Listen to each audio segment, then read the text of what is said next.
Gente, boa tarde, então, é um prazer estar aqui. Prazer, muito obrigada, Valéria, Maria. É, Como elas falaram, eu sou paulistana, então, para mim é uma honra vir para cá, vir para a USP, poder colaborar com vocês. Lá em Manaus, então, eu sou da UEA, eu faço parte do em Educação e Ciências na Amazônia, então é um programa que tem aí algumas similaridades com o programa de vocês, né? Que a gente tem aí esse foco na ciência. E esse tema, que, né, pesquisas sobre ensino de ciências e educação ambiental na Amazônia, foi um tema sugerido, que eu mantive o título, mas ele tem um recorte bem específico a partir das pesquisas que eu tenho feito. Então, assim, eu não tenho a menor pretensão de abordar isso a partir de uma perspectiva geral do que tem sido feito. Eu venho aqui trazer o que eu tenho feito dentro do ensino de ciências e, particularmente, na minha área de atuação, que é a educação ambiental. Esse negócio foi? É aqui? Não, é lá. Mas se não quer vir nem aqui. É que lindo.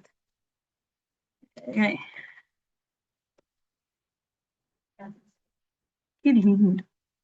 Era esse? É. Esse aqui. Agora foi.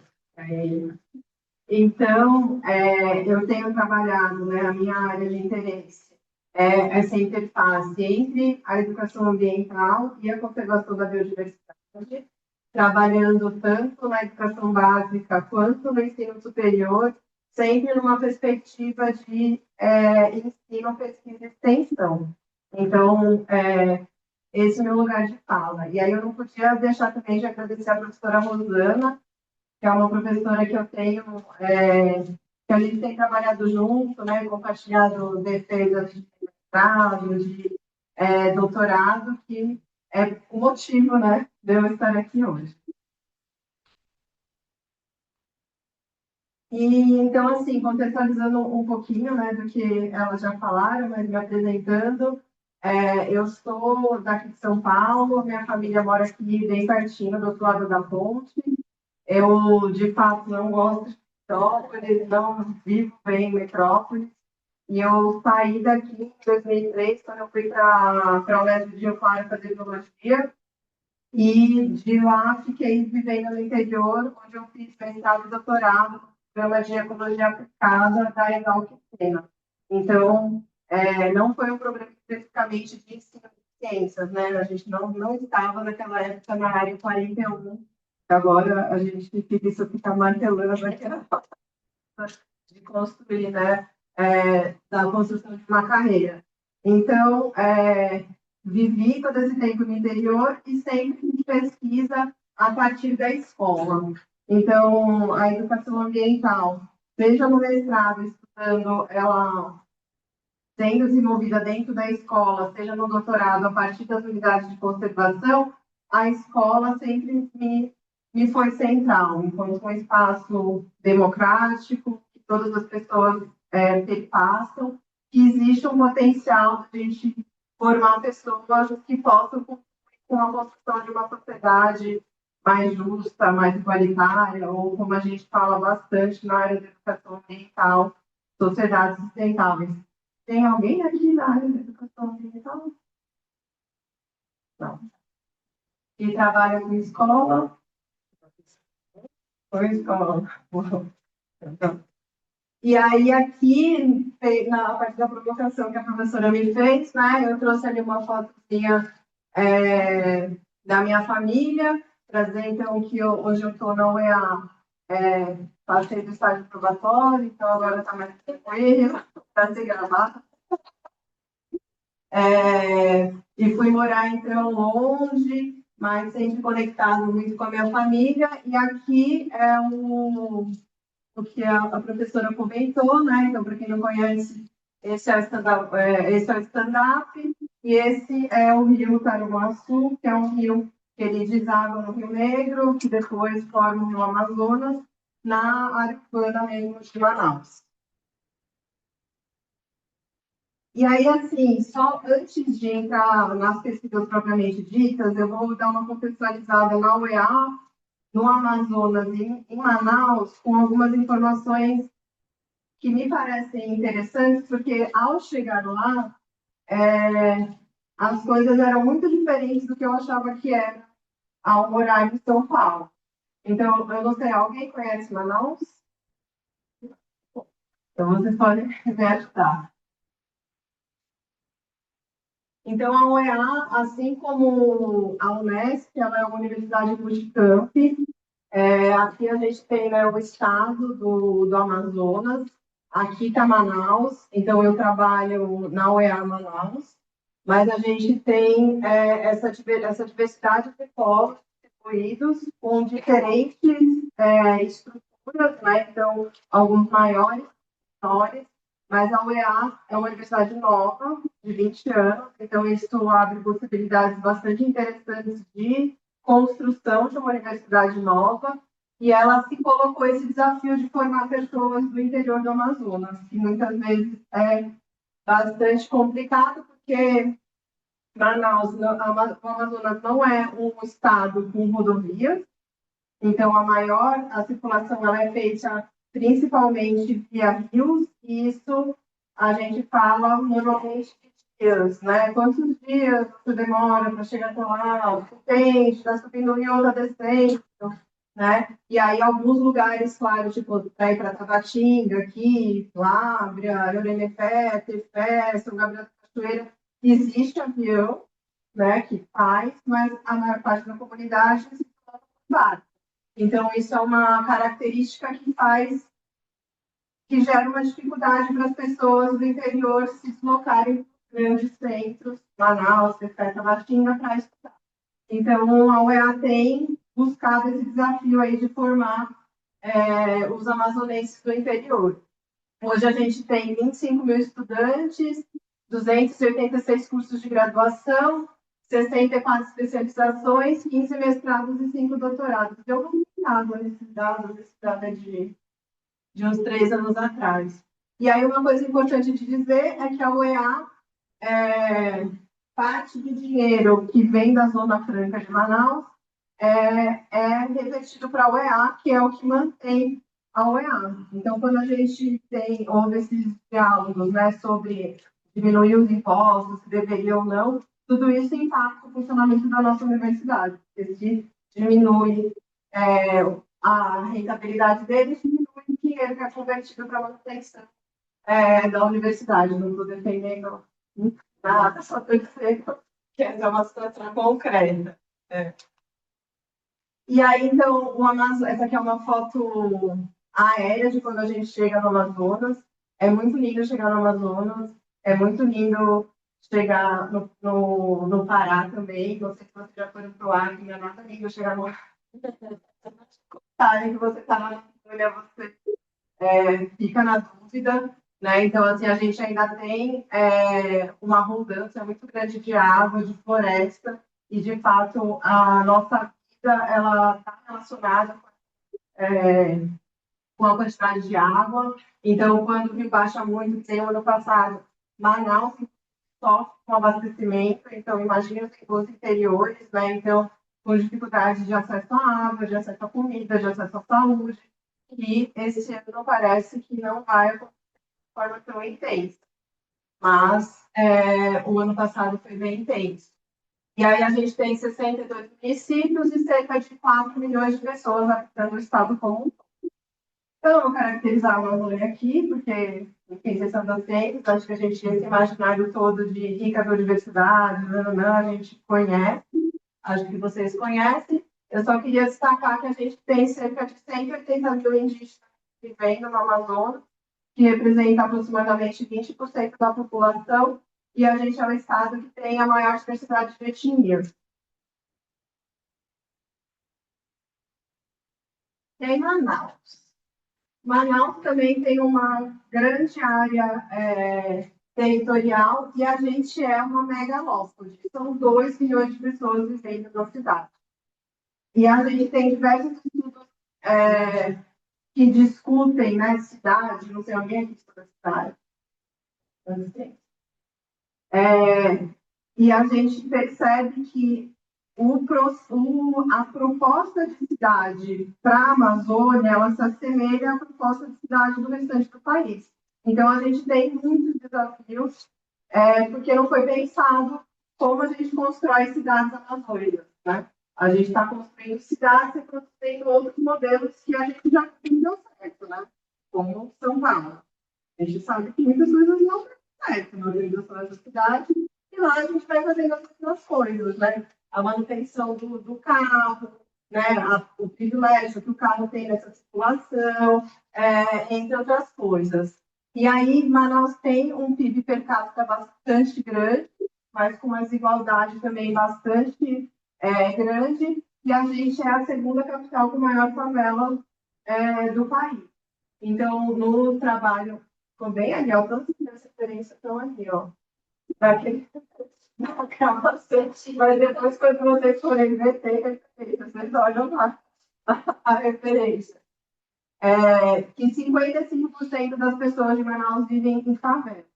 Isso significa o quê? O que é uma favela? Uma favela é um lugar no qual os moradores se organizam para ter acesso à infraestrutura básica. O que é infraestrutura básica? Saneamento, iluminação, eles se viram. Então, Manaus, ele cresceu a partir de invasões. E assim se desenvolve até hoje. Então, as pessoas invadem, depois, uma hora, o poder público chega ou não.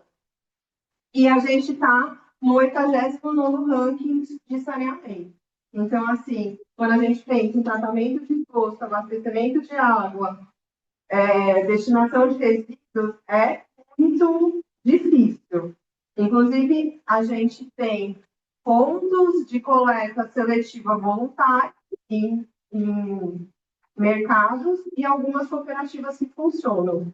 E a gente tem muitos desafios de indústrias que fazem a reciclagem de alguns produtos, porque tem produtos ali que não têm interesse comercial, porque não tem como escoar, não tem como sair, a indústria não chega lá. Então, assim, a gente segue com um alto consumo de materiais que estão ali com diversos problemas. O nosso aterro chegou na vida útil e os municípios estão ali numa discussão entre si, porque nenhum município vizinho quer receber o aterro para receber o serviço de nada. Então, a gente vive esse conflito, e a gente aqui nessa imagem aqui, vocês podem ver Manaus. Então, aqui, né, acho que aqui já é o meu Amazonas, não, aqui ainda é o Rio Negro, e é uma cidade que, quando você está na cidade, é uma das cidades também menos aborrecidas do Brasil. Então, assim, quando você chega do avião, você está no Rio Amazônico. Quando você está dentro da cidade, você pode estar em qualquer cidade, porque não tem nenhuma característica, tirando o calor, a umidade elevada, você poderia estar em qualquer outro lugar.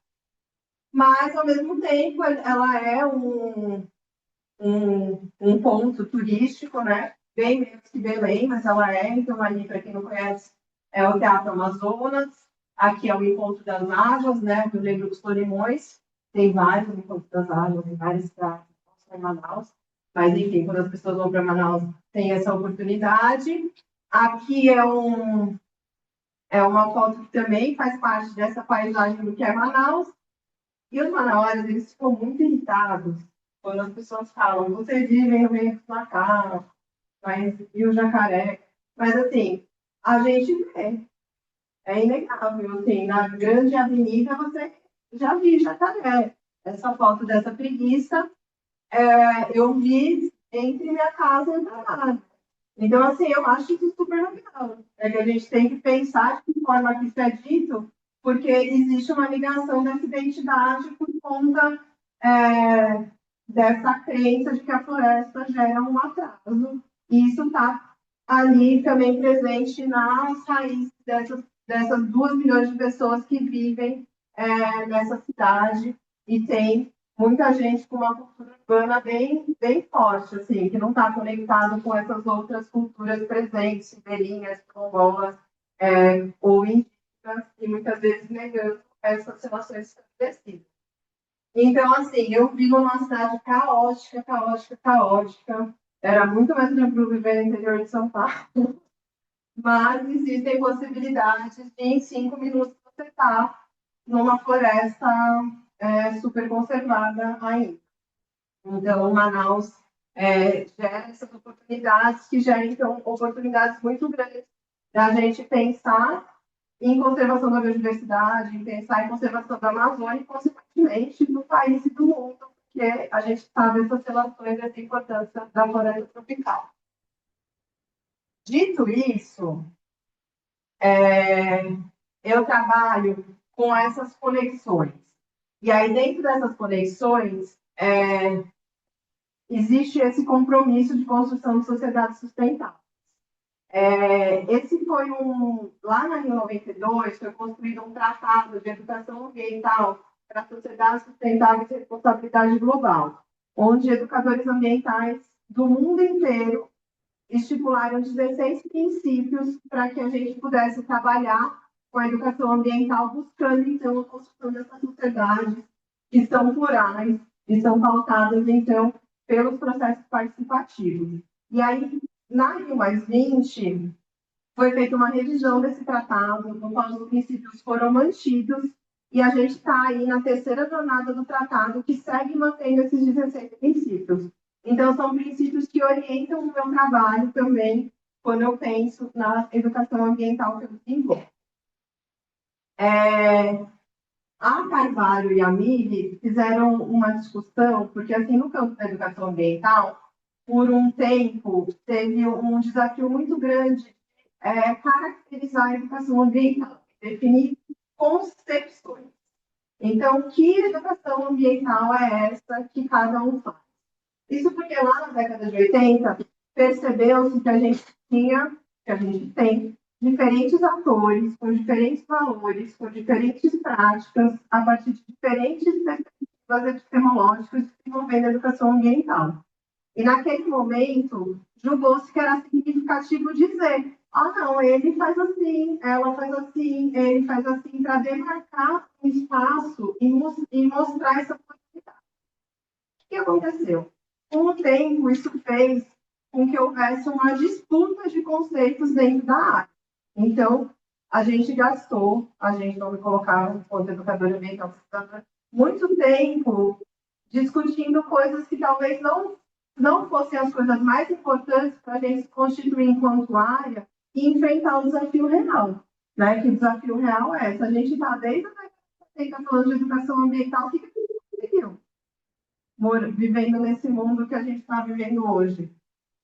E nesse trabalho, elas trazem uma discussão evidenciando que não existe uma centralidade, que não existe uma educação ambiental que ela é a raiz, ou que ela é o fruto, que é algo para se chegar, ou que é algo que todos têm que se basear.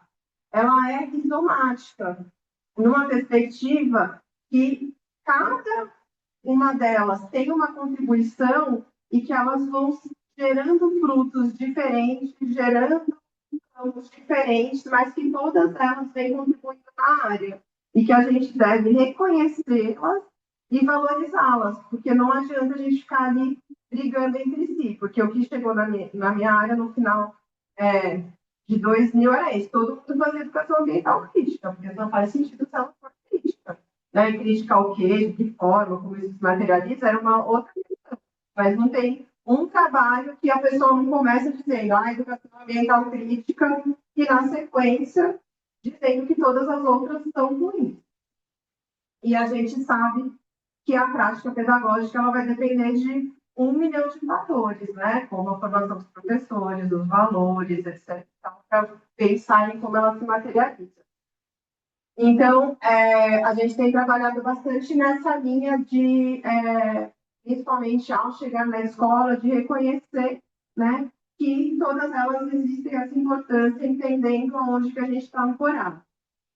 Também com uma perspectiva de uma educação ambiental decolonial, que vai trazer, né, o quanto que esses processos de colonização, elas colonizaram pessoas, mentes e o próprio meio ambiente, e que essas lutas elas precisam se integrar, e a gente precisa pensar juntos como que a gente enfrenta o colonialismo, que o período, né, de colonização acabou, mas esse pensamento ele se faz presente e é importante que a gente rompa com ele cotidianamente. Uma perspectiva que valoriza a ética e a estética, então entendendo que com a ciência moderna a gente separa isso, né? Então a gente deu uma importância grande para a razão e para a perspectiva da geração de conteúdos conceituais. E hoje a gente sabe que não é a falta de conhecimento que faz com que a gente não tenha uma outra sociedade e que as pessoas precisam ser tocadas, as pessoas precisam estar conectadas com aquilo que elas fazem e com o lugar que elas vivem. E que isso dificilmente a gente faz pelo caminho da racionalidade. Então, alguns autores vêm defendendo essa perspectiva da gente trabalhar a ética e a estética e como que a gente trabalha outros elementos que não essa racionalidade. Buscando, então, transformação das formas de ser e estar no mundo, compreendendo, então, que essas formas são plurais e que muitas delas, inclusive essa hegemônica ocidental branca, precisa ser transformada se a gente quer que a espécie humana continue vivendo, ou que todos os seres humanos fiquem vivendo, porque alguns vão viver. Né? E aí, a partir dessa educação ambiental, a biodiversidade também ela vem abarcando, né, o que Levesque traz lá, que a biodiversidade envolve uma diversidade de espécies, uma diversidade genética e uma diversidade de ecossistemas, mas também abordando a importância das relações socioculturais dentro da biodiversidade, entendendo que essas relações que a gente estabelece, né, com o meio físico, com o meio biológico, faz parte da biodiversidade e as formas de viver de diferentes pessoas. E aí, no relatório do IPCC de 2022, eles têm um material bem interessante que eles trazem diferentes visões de mundo e de valores atribuídos à biodiversidade, e que a gente percebe que nas nossas legislações tem uma que se faz mais presente, que é uma biodiversidade sendo vista como um recurso e que a gente trabalha a partir dessa. E aí, esses outros valores e essas outras visões de mundo, elas podem nos auxiliar a construir outros pactos para a gente pensar essa conservação. E aí, nesse sentido, essa imagem aqui é uma imagem do texto de Levín e Colaboradores, que é um desenho do André Vanilla. Então, Vanilla é uma etnia, é o povo que vive no Amazonas, e aqui ele mostra a forma como eles compreendem, né? Então, assim, dentro dessa perspectiva indígena, nesse caso, fortalece-se muito a relação que eles fazem entre os seres humanos e os seres não humanos. E o quanto que um ser humano é uma extensão do ser não humano. Então, os diferentes territórios, todos os territórios têm donos, e têm espíritos que cuidam desse espaço. E existe uma negociação entre os seres humanos e esses espíritos para fazer a gestão desse espaço. E aqui a gente vê que está tudo conectado. Então, assim, a mente, o corpo, esses espíritos e esses territórios, tudo fazem parte de uma unidade. Então, tem conceitos que a gente tem como centrais que a gente dificilmente consegue conversar com o indígena. Então, essa separação sociedade e natureza não faz sentido para eles, porque isso está tudo integrado. Então, assim, essas perspectivas indígenas são elementos novos para mim, mas que têm me interessado muito, e inclusive de mergulhar nessa compreensão, né, para entender como que eles veem isso. E aí, nesse trabalho, e no outro trabalho que eu não sei se eu coloquei aqui na referência também, os autores vão defender o quanto que precisa ser incluído e precisa construir esse processo junto para a gente pensar nessas outras formas de conservação. né? Porque as coisas que não fazem sentido para a gente tem deixado de lado. Então, por exemplo, essas relações com não humanos é algo muito difícil para a nossa compreensão, mas que é muito presente para eles. Então, quando senta-se na mesa para discutir uma proposta de conservação, isso é ignorado, isso é tratado como algo, muitas vezes, até folclórico. E não é folclórico, é a forma como eles vivem, a forma como eles fazem a gestão dos territórios deles, que estão completamente relacionados com isso. Dito isso, eu entro, então, lá na UEA, numa vaga, que aí eu vou falar que você está mestrado também, né? Então, você queria estar dei sorte, passei no concurso. Não, é porque assim, todo mundo falava para mim, por que você vai prestar concurso no Amazonas, né? Porque depois eu tinha terminado o doutorado, e aí o pessoal falou, tem que prestar concurso, tem que prestar concurso para ir vendo como é, porque ninguém faz na primeira vez, aí você tem que ver, tem que tentar. E aí eu passei. Mas eu falei, tudo bem, eu posso morar em Manaus, mas não era assim um desejo louco de Manaus. Abriu a vaga, eu fui para o concurso. E aí a vaga é ensino de ciências e educação ambiental. E aí eu dou aula no curso de licenciatura em ciências biológicas.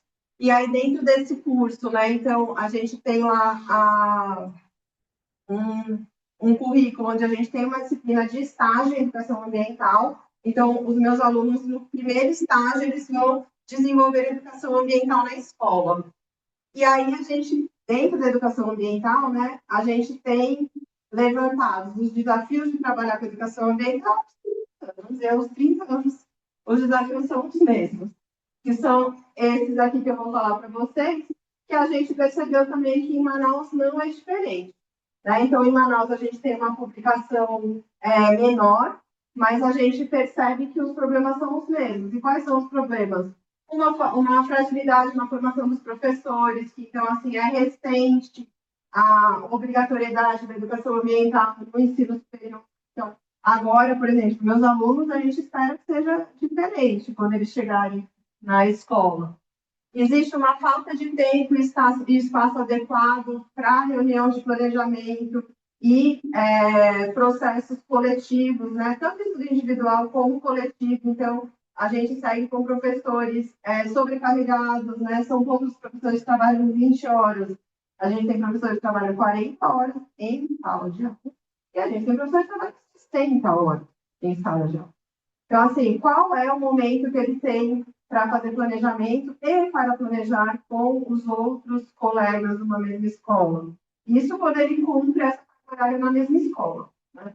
Porque muitas vezes eles se dividem em mais de uma escola.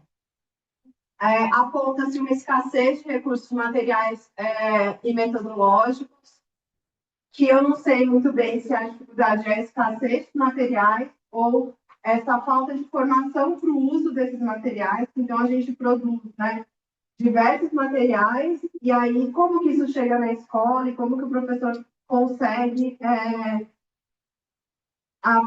pensar a partir desses materiais.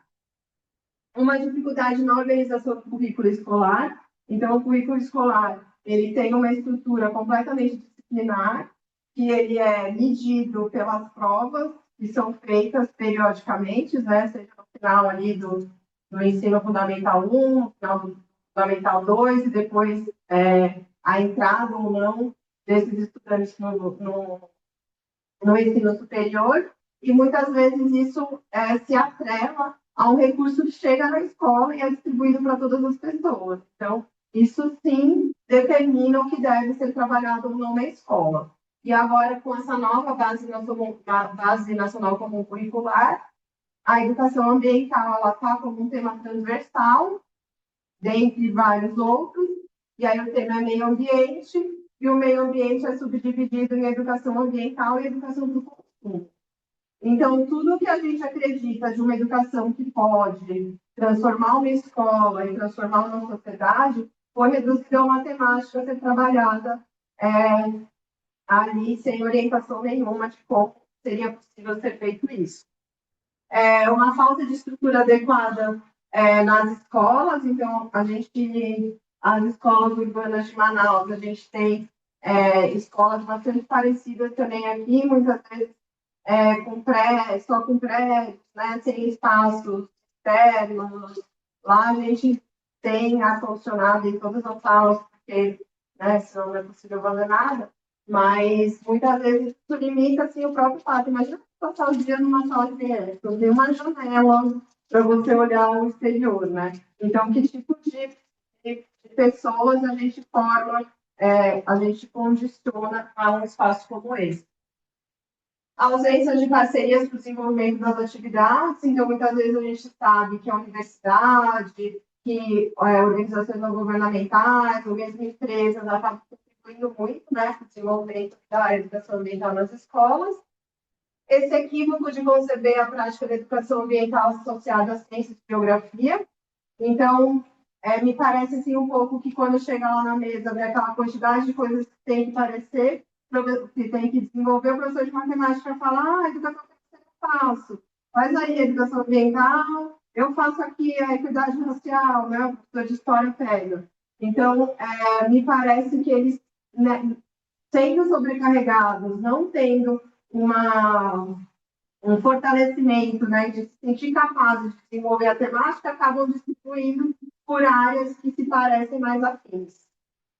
E tem um trabalho publicado sobre os alunos de Manaus que dizem que eles têm a falta de interesse no tema. Que aí isso faz a gente pensar sobre se de fato é uma coisa de interesse no tema, se a forma como a educação ambiental é abordada, né, o que tem acontecido, porque a gente tem outras pesquisas que mostram que os jovens têm um grande interesse nas questões ambientais. E aí, pensando nisso, então, nesses desafios, em 2021 eu propus um projeto de extensão, que foi a partir desse projeto de extensão, que chama aqui Territórios de Conexão, que eu comecei a desenvolver os trabalhos de educação ambiental. Então, a partir da extensão, foi desenvolvendo ensino e pesquisa. E aí eu trabalho a partir de um conceito de escolas sustentáveis, onde a proposta é que a escola seja testemunho daquilo que ela se pretende fazer.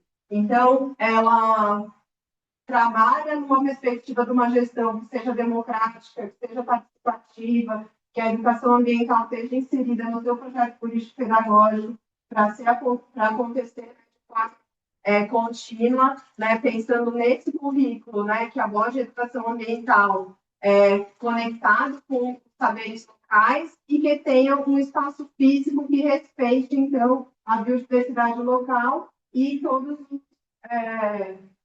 toda a comunidade escolar na sua plenitude do que elas precisam para poder estar em uma escola. E aí, a partir desses conceitos, então, a gente tem uma perspectiva de fomentar essa transição em 2 escolas de Manaus, tendo essa educação ambiental como uma utopia, como algo a se chegar que nos movimenta a trabalhar a educação ambiental escolar. E aí, como objetivos específicos, então, constituir a Comissão de Meio Ambiente e Qualidade de Vida na Escola. Então, essa comissão, ela é uma proposta que vem do governo federal, lá da primeira conferência Infantil Juvenil, que propõe que a gente forme um grupo de pessoas com toda a comunidade escolar que pense as questões ambientais e atue sobre elas. Então, a gente pensa sobre a escola, sobre o bairro, sobre a cidade, sobre Manaus, né, o país, o planeta, pensa quais são esses problemas e faz um plano de ação para atuar nos problemas sobre os quais a gente tem essa jurisdição. E aí a ideia, então, é que essa comissão ela siga existindo e garanta essa educação ambiental permanente na escola. Sensibilizar a comunidade escolar nas temáticas de educação ambiental, realizar oficinas formativas com os estudantes, produzir material comunicativo e contribuir com essa aproximação escola-comunidade. Então, ele começa lá em 2021 e ele continua até hoje. Ele começa a partir dessa disciplina 1, dessa disciplina de estágio 1. Então, ela começa com os alunos de estágio indo para a escola. E aí a gente trabalha, então, com 5 públicos, né, que é esse público da Convida, os funcionários, os professores, a comunidade escolar e os estudantes. Então, com reuniões periódicas, sempre que a gestão permite, pelo menos, né, no começo de cada semestre, nos eventos que a escola já consegue trazer essa comunidade para dentro da escola, e aqui principalmente dentro das aulas de ciências, mas também com outros professores que vão se aproximando ao longo do tempo. Quando a gente chegou na escola, a escola queria fazer uma horta, jurou para mim que tinha dinheiro para fazer a horta, e queria muito fazer a horta, e a gente trabalha com horta, com vários desafios, né? Então, assim, sempre pensando como que essas estruturas educadoras são recursos didáticos para diversas disciplinas, né? Então, assim, a gente não está fazendo uma horta para produzir alimento. A gente está fazendo uma horta para, a partir dela, a gente pensar numa educação ambiental ali ancorada dentro daquelas coisas que eu falei para vocês. Resíduos sólidos, que eu vou detalhar um pouco mais para vocês na frente, água e a meliponicultura. Esse aí é o nosso Instagram, para ir seguir e ver as coisas que a gente tem feito.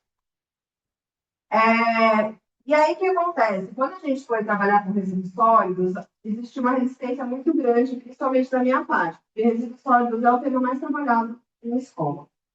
E eu não sei o que vocês já viram na escola, né? Mas tem desde quem trouxer mais garrafa PET ganha sei lá o quê. E aí a gente gera uma competição entre os alunos. Então, muitas vezes, todos aqueles princípios lá, aqueles valores que a gente queria desenvolver, a gente acaba reforçando outras coisas. E, ao mesmo tempo, a escola já trabalhava essa temática. E aí a gente decidiu, então, se desafiar e ter a parceria da escola, e aí vamos trabalhar esses resíduos sólidos.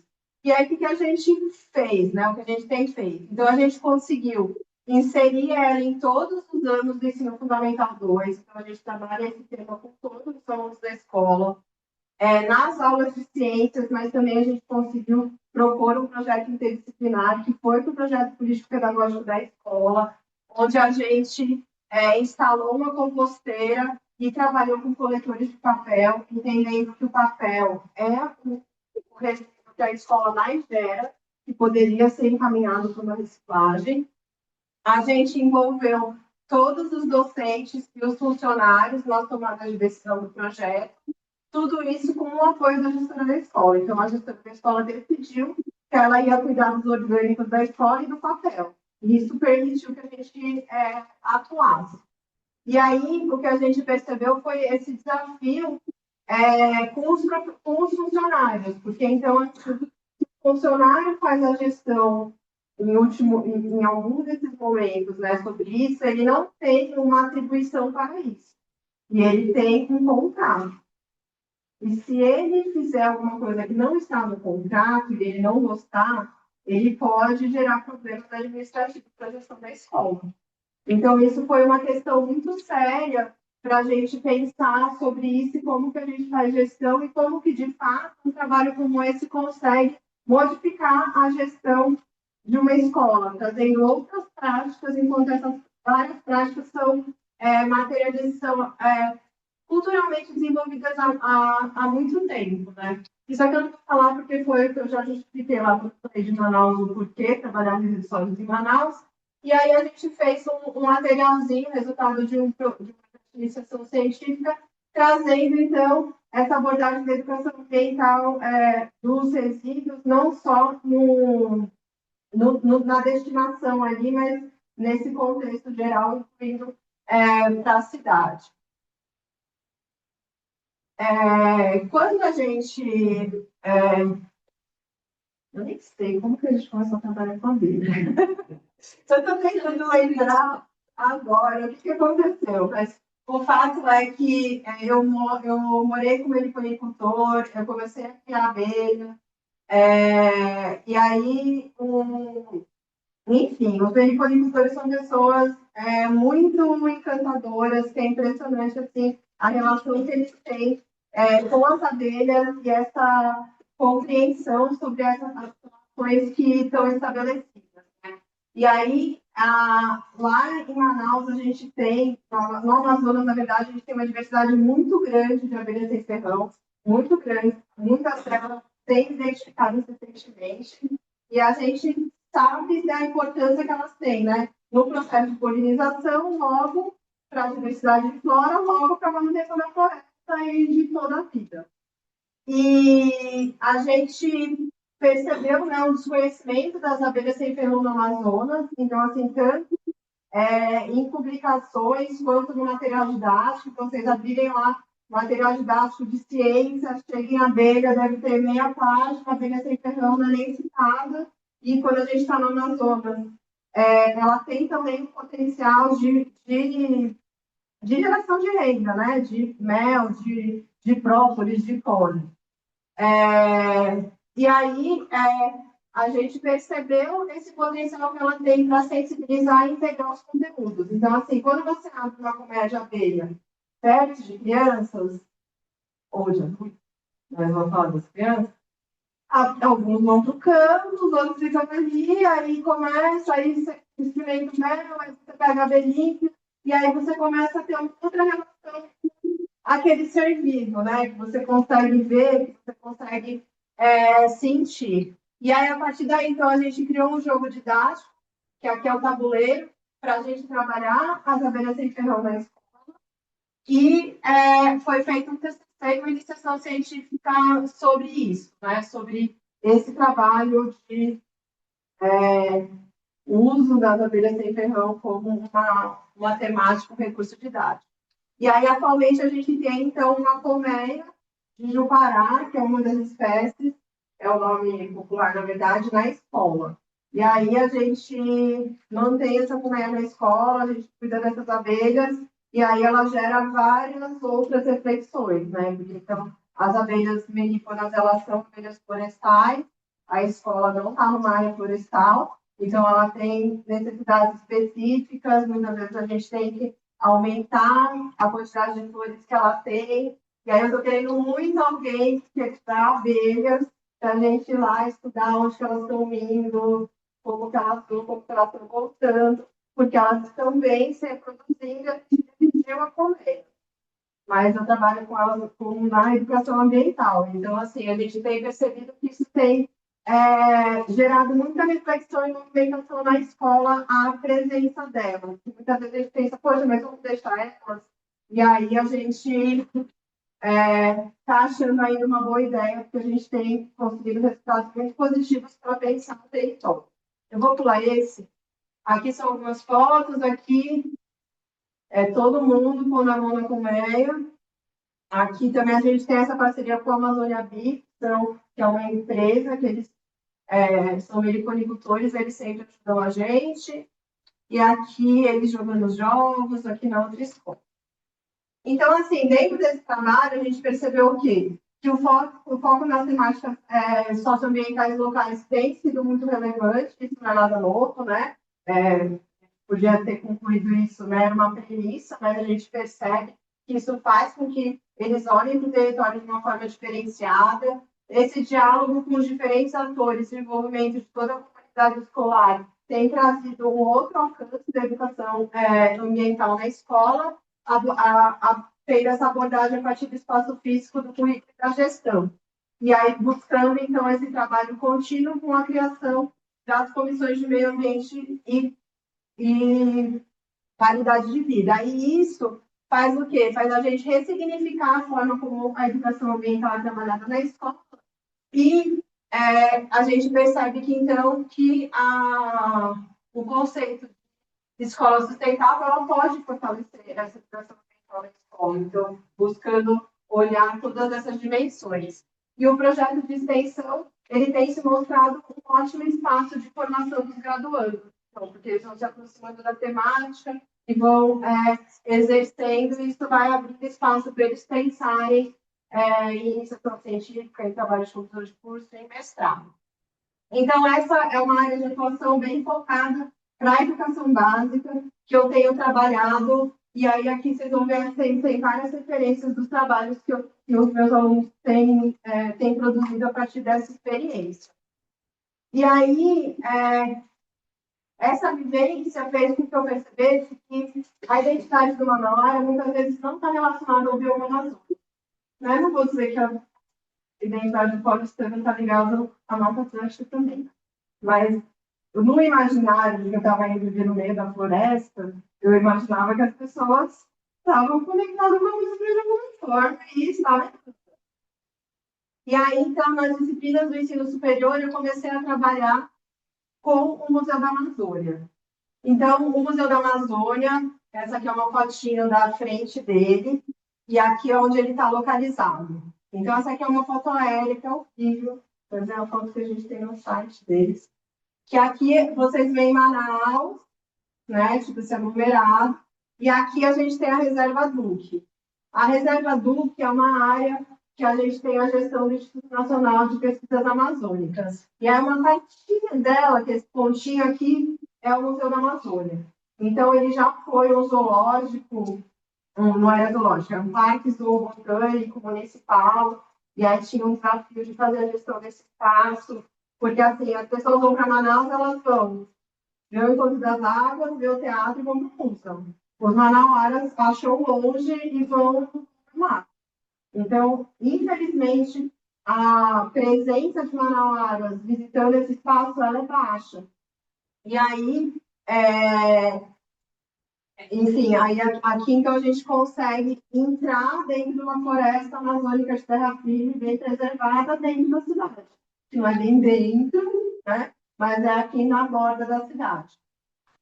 E a Marley, né, ela fez um trabalho, então, caracterizando o MUSA como um museu de ciências, que ele tem, então, diversos atrativos. Então, aqui é o lago da Vitória Régia, aqui é o caminho. Então, assim, o Enio Candotti, que é o idealizador, a ideia dele era que a gente pudesse, de fato, fazer uma imersão na floresta. Então, ele queria que tivesse a menor interferência possível humana. Então, você chega e você anda em trilhas desse tipo na maior parte do espaço. E aí você está andando assim e de repente tem uma casinha. Aí, por exemplo, essa casinha aqui é a Casa dos Aracnídeos. Então, é um espaço onde tem uma exposição sobre os aracnídeos. E aí o principal atrativo é uma torre de 42 metros, que você consegue, então, ao subir, verificar, se sentir, né, em diferentes níveis da floresta, chegando até um nível que você está acima do dossel. E consegue ver esse contínuo florestal de um lado e a cidade do outro lado. Aí aqui tem algumas exposições, que então essa aqui é passado presente, que de paleontologia, tem algumas réplicas, Essa exposição não tem mais, que é Peixe Gente, que era uma exposição sobre essa relação dos povos indígenas do Alto Rio Negro com os peixes. Essa aqui é uma exposição fotográfica do Renato Soares, que tirou fotografias de indígenas em toda a Amazônia, E aqui uma exposição musgos e sapatos. Desculpa, musgos e sapos. Então, aqui é alguns exemplos que a gente encontra nesse espaço. E aí, a partir desse espaço, que então ele é um museu de ciências, né? Porque a gente pode discutir diferentes perspectivas de ciências, e ele é um museu vivo, que é um conceito que traz essa coisa de museu estar vivo no sentido de não ser um museu que traz apenas artefatos do passado, mas ele traz também artefatos do presente e ele está sempre construindo uma cultura. Então, uma coisa muito marcante é essa parceria com os povos do Alto Rio Negro, que juntos eles decidem como se representar, o que representar. Tem uma área da arqueologia que é muito forte, então segue fazendo pesquisa na Amazônia, e essa impressão que tem também de você estar dentro da floresta. Então, tudo isso constitui dentro desse conceito. E aí, a partir daí, então, eu fui pensando em usar o MUSA como dentro de uma sequência didática, que trouxe uma perspectiva da arte também, para a gente tentar abordar aspectos ali da ética e da estética, e eu não vou detalhar aqui, mas a gente segue em 3 aulas, e a terceira aula a gente vai para o MUSA. E aí, no MUSA, os alunos são convidados a construir planos de aula sobre biodiversidade e educação ambiental. Que eles quiserem, desde que seja no MUSA e desde que tenha biodiversidade dentro da educação ambiental. E aí a gente produziu 2 trabalhos, um das ciências biológicas e um da pedagogia, que estava, então, olhando quais são os temas que são trabalhados nesses planos, né? Então, a fauna e a flora, né? A fauna é o mais trabalhado, mas a gente tem aqui uma diversidade de temas, incluindo aqui algo que eles chamaram como folclore, que eles trouxeram do Curupira e de diversas outras, que a gente chamou de folclore de uma forma bastante equivocada. Mas a gente percebe aqui que tem uma diversidade de temas, inclusive impactos ambientais, então, enfim, uma diversidade de temas. A gente partiu daquele trabalho de PCC sobre valores, para entender quais são os valores da biodiversidade atribuídos a esses trabalhos, e aí a maior parte dos trabalhos tem um valor instrumental, que significa, então, a gente olhar para essa biodiversidade como algo que nos serve, interessa, seja pelo alimento, seja pelo serviço ecossistêmico, seja pelo lazer. Alguns que têm um valor intrínseco, no sentido de que a biodiversidade ela tem o seu valor de existência, e alguns relacionais que mostram essa perspectiva de uma relação estabelecida igualitária entre os seres humanos e a biodiversidade. E aí o que a gente percebeu é que dentro da biologia a gente consegue abordar a biodiversidade, né, trazendo esses aspectos culturais também, e eles conseguem já, no sexto período, quando eles fazem esse estágio, então que eles já conseguem olhar a biodiversidade de diferentes formas e que a disciplina contribui para eles pensarem também essas possibilidades.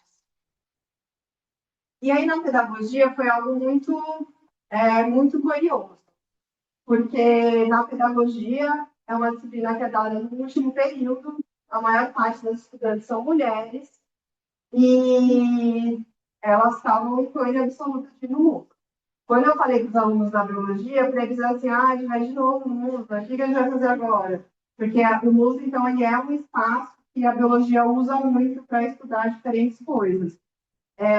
Quando eles vão comigo, eles vivenciam o uso de uma forma diferente na educação ambiental, mas eles gostam, né, de estar ali, ir para o uso é algo do biólogo, não sei quantos de vocês que são biólogos, gostam muito.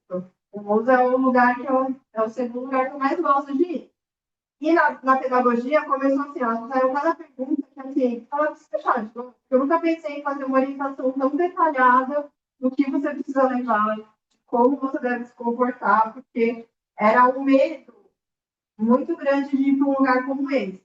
E isso é importante a gente pensar, porque quando a gente fala de ensino de ciências, são essas pedagogas que dão aula de ciências no ensino fundamental 1. Então, se elas seguem ao dar aula com esse medo da floresta, com esse medo dos animais, elas vão reproduzir isso. A gente não consegue ser algo que a gente não é, né? Então, assim, isso é algo muito importante da gente trabalhar com esses professores, né? Principalmente esses pedagogos. E aí, quando a gente chegou lá no MUSA, esse peixe aqui é o pirarucu.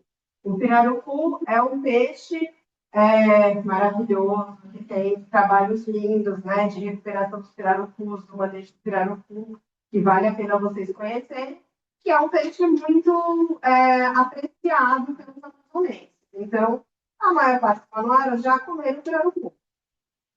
E aí, uma aluna de 23 anos nunca tinha visto um vivo. Foi a primeira vez que ela viu um pirarucu vivo. E comia sempre, mas nunca tinha visto indivíduo vivo. Então, assim, a relação que a gente estabelece com um alimento e com um animal vivo, ela é bastante diferente. Né? E aí, quando a gente entrou na casa dos aracnídeos, também era isso. Primeiro não queriam entrar e depois não queriam sair. Com perguntas do tipo, como que eles bebem água? Como que faz a manutenção desse terrário? Quanto tempo que eles vivem nesse terrário? Elas queriam saber tudo sobre a vida daqueles indivíduos. Então, assim, de fato, foi algo que despertou o interesse delas por espécies que elas nunca tinham, que elas não tinham tido até então. E aí a gente fez uma análise aqui dos conceitos de educação ambiental popular, mas eu percebi que, então, nos planos delas, a biodiversidade ela foi vista mais como biológica, ecológica e conservacionista. Que a gente também atribui um pouco a forma como a gente trabalhou. A gente foi na exposição dos povos indígenas, a gente fez fotografias, a gente falou sobre isso, mas a relação que tiveram com os seres vivos e aprender sobre eles foi, de fato, um encantamento para elas de algo que não fazia parte, né? Como faz para a gente na biologia. E aí a gente compreendeu assim que a biodiversidade ela pode fortalecer esse trabalho da educação ambiental na formação de professores, e é importante. Então, assim, tem sido essas coisas que eu tenho feito. E aí também, para além da graduação, a gente propôs, então, para outros públicos, para a gente ir no MUSA e discutir esse potencial de educação ambiental no MUSA, né, um museu vivo mais nos museus de ciências. E, por fim, para cumprir o tempo que eu prometi, atualmente eu tenho atuado também junto com o Núcleo de Educação Escolar Indígena, que é um núcleo que existe lá na Escola Normal Superior, que a gente pensa sobre acesso, permanência e inclusão dos indígenas na universidade. Então, hoje em dia, a gente tem cotas, então os indígenas têm entrados em diversos cursos, e a gente tem também desenvolvido os cursos específicos, tanto de pedagogia intercultural quanto de licenciatura intercultural. Então, existe uma legislação e uma luta por escolas indígenas, né, que são escolas interculturais, escolas bilíngues, e para a gente ter escolas indígenas que atenda a sua integralidade, professores indígenas. Então, professores indígenas formados em pedagogia para atender aí até o Fundamental 1 e formados em licenciatura para atuar com o ensino Fundamental 2 e o ensino médio. E aí, então, dentro desse processo, a gente constrói projetos pedagógicos que tenham a interculturalidade como centralidade, né, trazendo esses conhecimentos tradicionais para dialogar com o conhecimento científico. E aqui, então, é a turma de Boca do Acre. Hoje a gente atende os Apurinã e o Jamamadi. Boca do Acre fica lá embaixo, perto do Acre. Então, eu vou para Rio Branco. De Rio Branco, a gente pega um carro, nesse caso, até Boca do Acre. E a gente terminou agora o segundo módulo dessa turma. E aí, assim, a nossa utopia é que essas experiências indígenas, elas contribuam para a gente pensar a nossa universidade, entendendo que a gente está com uma universidade jovem, que a gente pode trazer outras questões centrais dentro desse território que a gente está inserido, né? E aí aqui o Vanilla fala, né, que o desafio que se coloca para a universidade é possibilitar a circulação e a validação de outros saberes pautadas em outras bases cosmológicas, filosóficas e epistemológicas, e também ontológicas.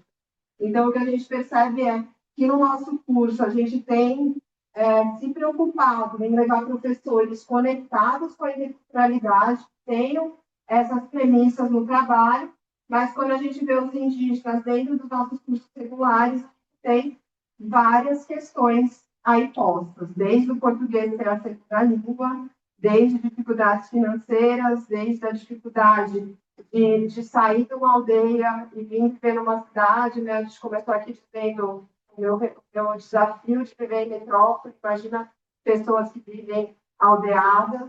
A gente tem vários indígenas urbanos também, que aí a gente tem o desafio de reconexão, né, com as suas culturas, e então tem uma luta aí também de busca por políticas públicas de permanência e de sensibilização dos nossos colegas para que quando a gente, né, que esses conhecimentos dessas pessoas dentro da sala de aula possam contribuir de outras formas para aquilo que está sendo trabalhado.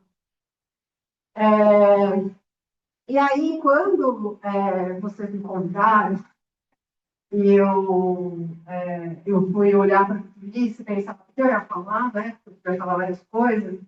Aí eu estava lendo o texto do Latour, de, de onde, que é onde se aterrar, né? Onde aterrar. Que aí ele traz uma discussão assim do quanto que a Terra e os elementos dela ela se tornam um novo elemento geopolítico quando a gente pensa hoje em dia, porque ela tem respondido, né, a todas as nossas intervenções nesse planeta. E aí ele faz um convite para a gente de aterrar, que significa a gente pensar quem são os nossos aliados, a gente pensar quais são as nossas lutas, a gente pensar de fato o que estamos fazendo aqui, para onde estamos, e nos colocarmos numa perspectiva de terrestre, ao compreender que habitamos essa terra com diferentes indivíduos, que a gente não quer constituir uma vida fora dessa terra, mas que a gente quer constituir essa terra com todos os seres que estão aqui. E aí eu comecei a organizar minha fala a partir daí, e aí depois eu fui abandonando, em tal altura, né? Só que eu terminei voltando para então, e aí eu peço licença para fazer a leitura. Então, toda essa fala que eu trouxe para você, né? Fez, então, assim, direcionar o olhar do meu cotidiano para a perspectiva do meu aterramento, me fortalece como mulher, professora paulistana, piracicabana, manauara, ou melhor, uma brasileira nesse mundo na direção da construção de uma terrestre. Esses diferentes Brasis vão me incorporando na minha identidade e me provocando a valorizar ainda mais a diversidade e o contato cotidiano com a natureza. Essa natureza aqui materializada no Rio Tarumançu, com seus tucuxis, que são os botos cinzas, e botas cor-de-rosa, que me possibilitam a entrar na frequência do sutil e me energizam para atuar na vida urbana. Me abrem os olhos para enxergar diferentes possibilidades de ensino, conectando a educação ambiental à conservação da biodiversidade e que vão me trazendo, me fortalecendo essa coisa de o meu aterramento provavelmente vai ser lá. E aí, aqui são as referências que eu utilizei aqui, depois eu posso deixar para vocês. E muito obrigada.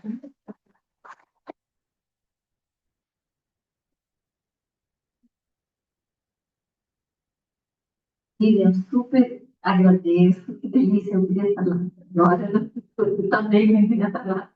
A minha fresca, não poluída, sem cheiro de Tietê.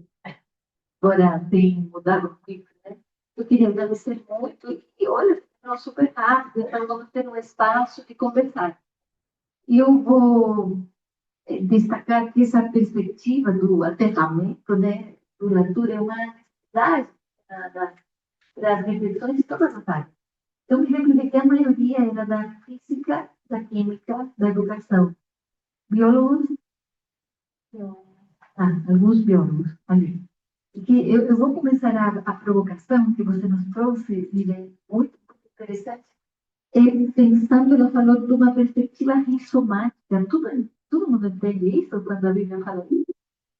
Não, não imaginei. Algumas pessoas sim, mas é interessante, claro, vem da biologia, mas vem de outro autor, né, que vai falar disso, e ele é bem interessante, não, do Deleuze. E aí eu queria só te perguntar, porque nem todo mundo, de repente, a gente fala para um público mais amplo, tem alguns conceitos que tu passou, não sei o que ela quer dizer. Se você puder contar para os nossos jovens estudantes e pesquisadores de formação, o que significa essa perspectiva rizomática? Olha, eu não sou uma pessoa que estou no Belém. Sim, mas dentro dessa perspectiva que ela trouxe, dentro da perspectiva da biologia, vocês já viram uma batata? Batata, sabe batata? Vocês já deixaram a batata em casa e ela deu raízes? Para onde vão as raízes da batata? Do gengibre. Não viram as raízes? Quando a gente faz o feijãozinho, né? O feijãozinho tem uma raiz para baixo, certo? Quando a gente tem uma batata ou quando a gente tem o gengibre, ela dá raízes para todos os lados.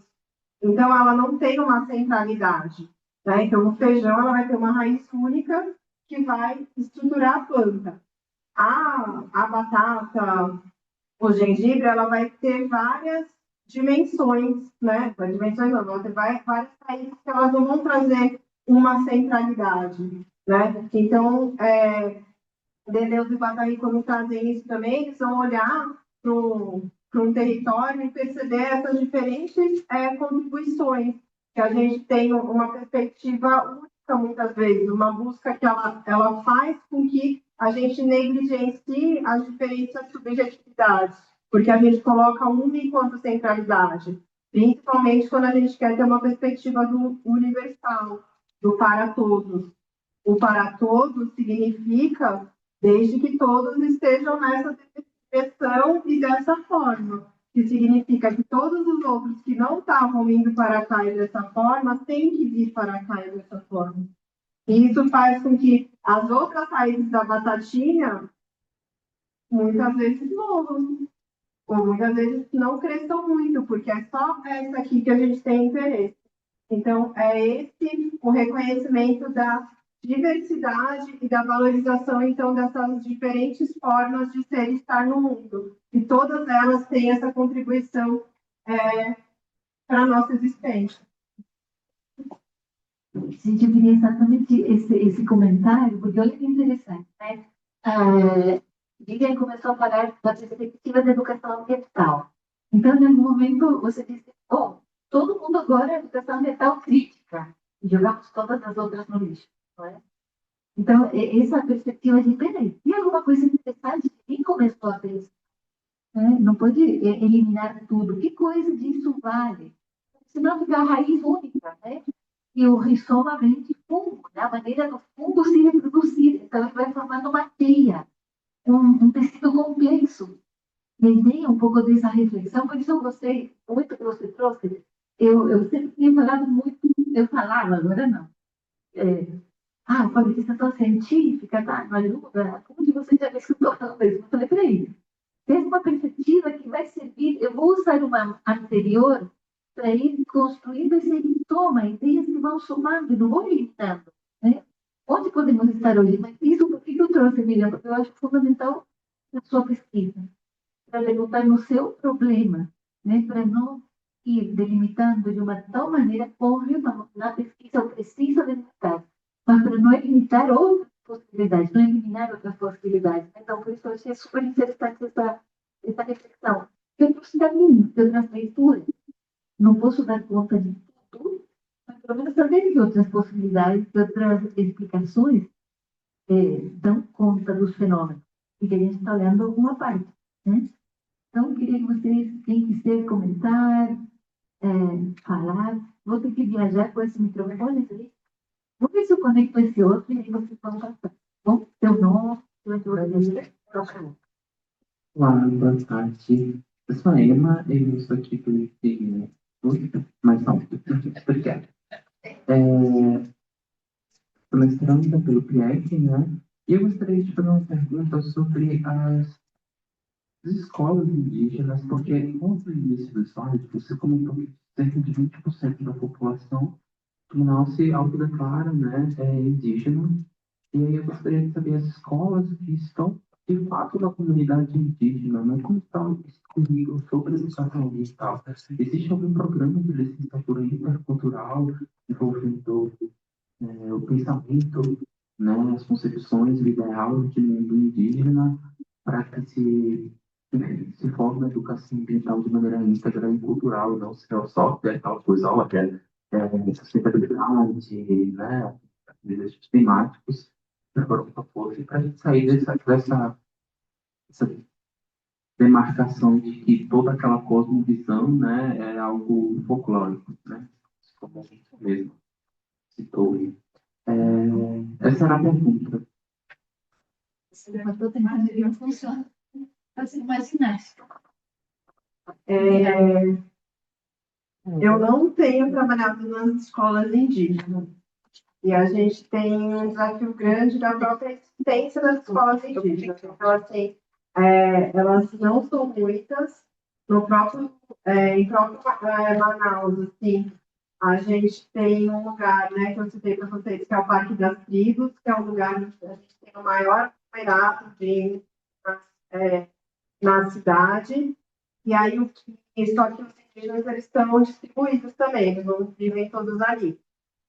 E aí, o que eles têm hoje são algo que eles chamam de centros culturais, que funcionam no contraturno, que buscam fazer essa conexão, né, com a cultura, que muitas vezes, quando você não está aldeado, fica difícil, e quando você não está no seu coletivo. Então, assim, esses centros culturais eles são organizados a partir das etnias, né? Então, eles vão ali pensar um pouco sobre a sua própria cultura.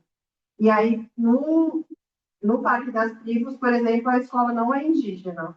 Então, a gente tem uma escola indígena que tem uma escola que não é indígena. E eu ainda tenho muita dificuldade para trabalhar a educação ambiental junto com os indígenas, chamando de educação ambiental e olhando para isso. Porque quando você, meu olhar de educador ambiental, ao olhar o currículo, que está completamente conectado com o seu território, que está conectado com a forma como cada indivíduo se relaciona, né? Seja na produção de uma farinha, que envolve desde o plantio, da colheita, do fazer, de entender o processo de como se planta, de como se cuida, de como se colhe, de como se faz, eu não consigo não olhar para isso e pensar que é uma educação ambiental. Se eu for perguntar, provavelmente eles não vão caracterizar como tal. E aí eu ainda entro nesse conflito de é importante mesmo ser caracterizado como educação ambiental, né? Qual é esse espaço? Então, por exemplo, nesse nosso curso de licenciatura intercultural, eles estão fazendo 2 anos que são básicos, com disciplinas básicas, e depois eles vão se dividir em ciências da natureza, ciências humanas, ajudem. Exato, muito bem, mais uma. Ciências ocultas. É humana, matemática, ciência e linguagem. Porque, então, aqui é para que a gente consiga que as escolas tenham professores em todas essas áreas. E aí, dentro da área de ciências, é o olhar para onde eu vou me direcionar. Mas eu não sei sobre como que a educação ambiental é vista dentro dessas escolas, mas a gente percebe que muitas vezes, ao visitar esses espaços, a gente tem um desafio aí de cuidado com o espaço, porque muitas coisas têm chegado nos territórios e tem esse desafio de sair.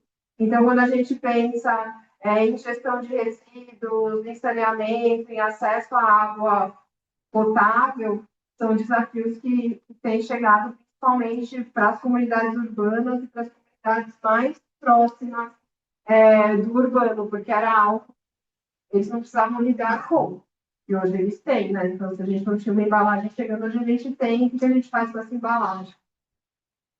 Não sei se te ajudei, mas eu não sei, eu só não conheço você. Eu passei aqui, eu não vi quem eu posso ver. Obrigado pela fala. Legal o trabalho. Obrigada. Bacana. Eu tenho uma curiosidade. Queria saber de você como é que a Secretaria do Meio Ambiente da cidade olha para o seu trabalho. Se tem uma ressonância, inclusive para inserir, né, o trabalho, esse esforço na universidade, seu, no plano educacional, né, para a rede pública. A gente, eu não tenho muitas relações com a SEDUC, chama SEDUC e CEMED lá, né, Secretaria de Educação do Estado, e com a CEMED. Com a SEDUC eu tenho mais, e com a SEMA, porque eu faço parte da CIEA, que é a Comissão Intersetorial de Educação Ambiental. A SEDUC tem uma linha de atuação lá, que eles têm um componente curricular de educação ambiental para o ensino médio, E eles juram que não é uma disciplina, mas é quase, né? Então, eles dizem os conteúdos, como trabalhar, etc e tal. E eles têm hoje atuado numa perspectiva de escola da floresta, então, que é um carro-chefe do Estado. Então, eles estão construindo escolas da floresta. São escolas localizadas em reservas, né? A maior parte das unidades que a gente tem lá são reservas de desenvolvimento sustentável, e aí é uma perspectiva super legal, que tem um impacto, assim, o impacto da perspectiva do espaço físico é maravilhoso, porque foi pensado em todas as técnicas, né, de sustentabilidade, coeficiência, eu espero que se dobrem nos seus currículos, que eu não visualizei ainda, mas que são voltadas para os ribeirinhos. E aí esse é o carro-chefe. Aí a gente teve presente na Semana do Meio Ambiente que a SEMA organizou dentro do stand da UEA, e a gente levou os alunos da escola. E aí, na ocasião, a gente conversou com a secretária de Educação e com um moço, eu não lembro direito agora qual que é o cargo dele, mas ele cuida dessa infraestrutura para produzir essas escolas, para criar essas escolas, etc. e tal.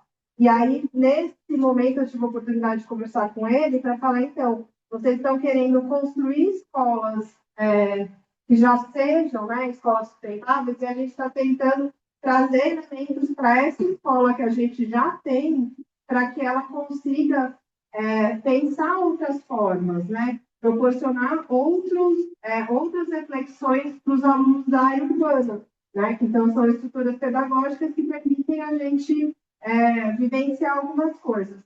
Ele achou interessante e disse que poderia se pensar sobre essa inclusão nos currículos. O estado do Amazonas, apesar de ser dentro da floresta, ele não é um estado tão progressista, né? Então, a gente tem vários desafios nas suas perspectivas de gestão, tanto na questão ambiental quanto na questão educacional. A gente tem a perspectiva da política instituída bem desafiadora. Então, assim, não tenho essa conexão, assim, foi essa única oportunidade mesmo que eu venho de uma escola, né, que é o Laboratório de Educação e Política Ambiental, lá no Exalc, que é muito focado em políticas públicas, né? Então, hoje, por exemplo, o Marcos, que era o nosso coordenador, está no Ministério do Meio Ambiente. Então, a gente sempre teve esse olhar de construção de políticas públicas, de ampliar e de acessar.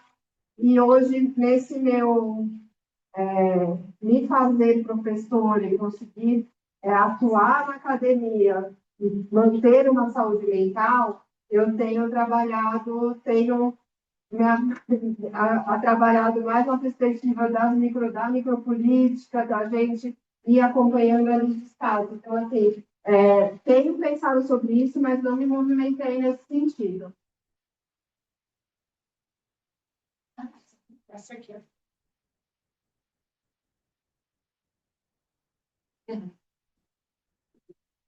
Oi, Lídia, obrigado mais uma vez pela sua fala.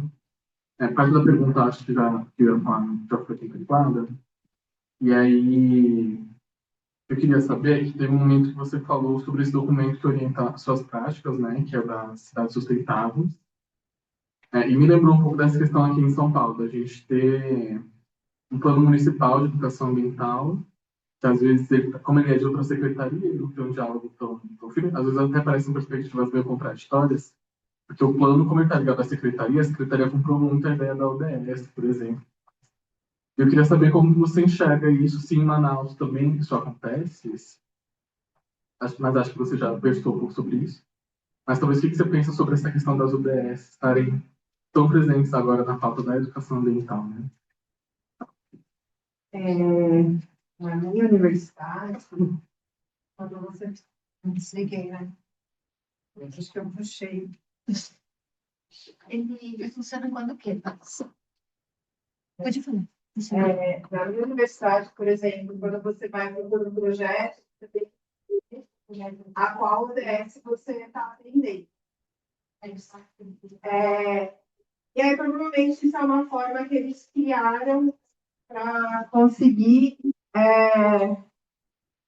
e identificando, e mapeando, e quantificando o que os professores estão fazendo dentro dessa lógica. Então, assim, a lógica do desenvolvimento sustentável, ela traz uma perspectiva de sustentabilidade. E ela traz as questões ambientais dentro de uma proposta de desenvolvimento atrelada ao desenvolvimento econômico. Então, ela traz um olhar que ele é importante, que as questões econômicas levem em conta as questões ambientais e sociais, o que foi um passo importante. Mas, na nossa visão, isso não resolve, né?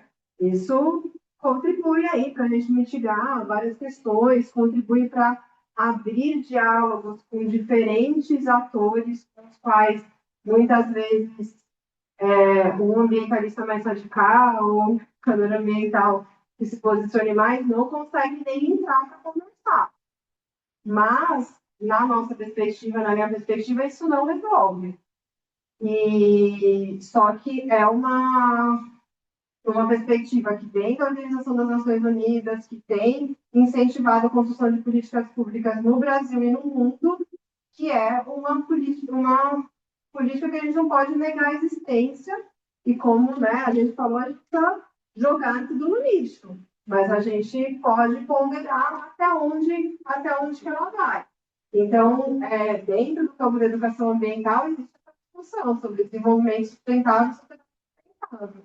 E aí tem se optado por sociedades sustentáveis desde lá de 92 no tratado, e isso não tem mudado. E os educadores ambientais brasileiros têm feito essa resistência. Então, mesmo se a pessoa colocar lá, estou trabalhando no EDS de água, quando ela citar no texto que ela não está citando o nome do EDS, ela não vai usar esse conceito. Então, eu acho que a gente não pode negar essa importância, porque enquanto movimento ambientalista ali dizendo da sociedade sustentável, a gente não conseguiu ter esse alcance todo. Então, quanto mais pessoas a gente tiver aliadas, ok. Agora, essa perspectiva não vai resolver esse problema porque a gente está aí, né? Vai vir mais uma COP. O que vai acontecer nessa COP? A gente já, né? Faz quanto tempo que a gente já viu que a gente está entrando para essa situação, né, alarmante? Então, a gente está desenvolvendo essa resiliência para um futuro que não é amigável. E o conceito de desenvolvimento sustentável não está tudo isso.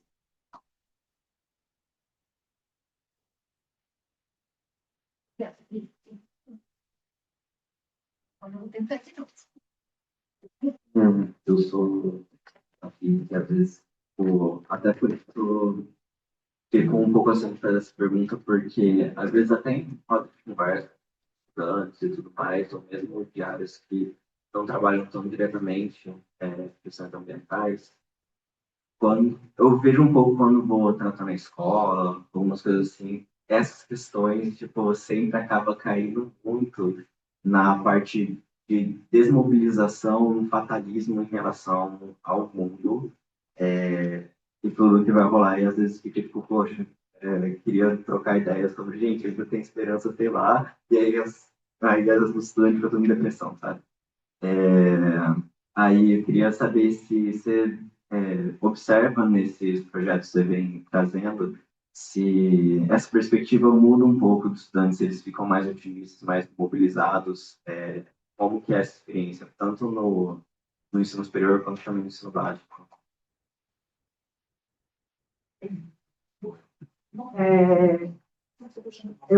Outro dia eu vi um amigo meu também trabalhando com mudanças climáticas, né? Aí eu fiz essa provocação para ele, falei, você entende, né? Sendo assim, um anunciador do fim do mundo.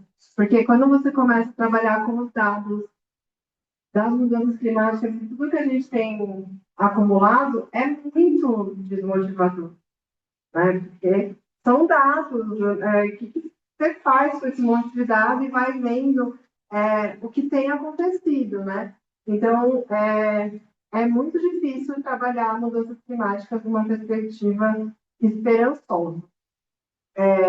Mas buscar não trabalhar também numa perspectiva catastrófica, eu acho que é essencial, né?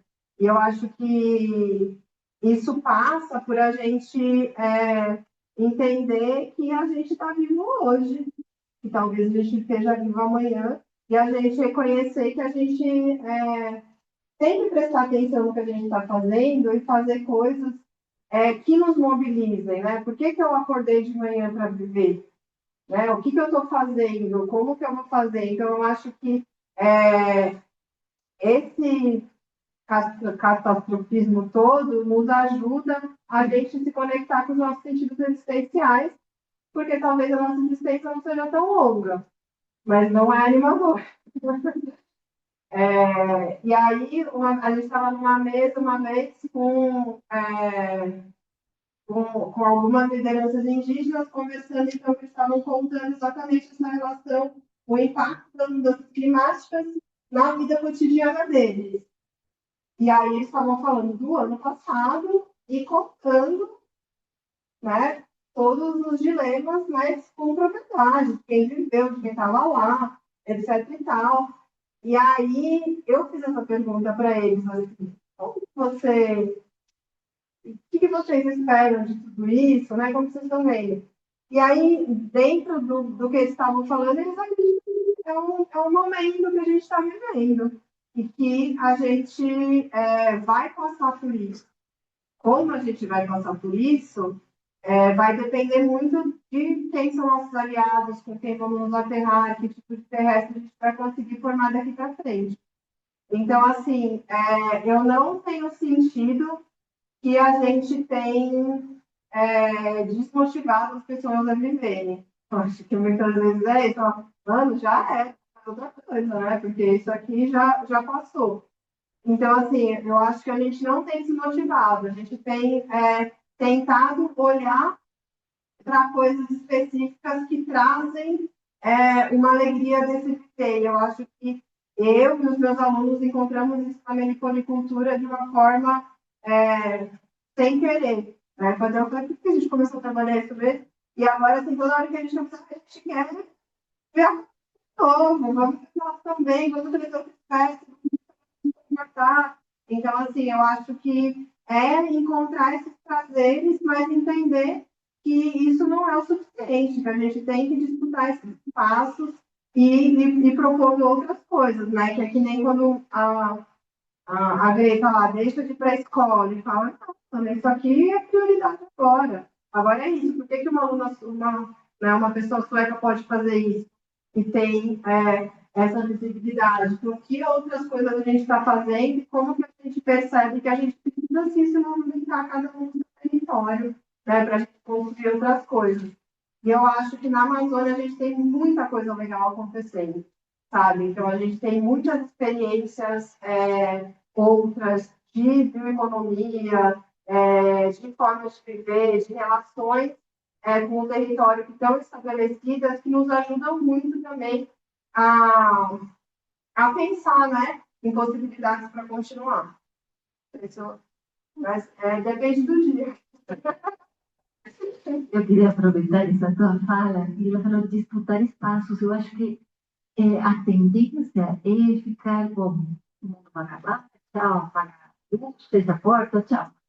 Eu acho que nós, como educadores, exatamente é uma teimosia de não desistir. Ou seja, há uma indignação que precisa ser manifestada diante do que está acontecendo, mas, por outro lado, não uma esperança poliana, eu costumo dizer. Né? Nossa, vai dar tudo certo. Não, está dando tudo errado.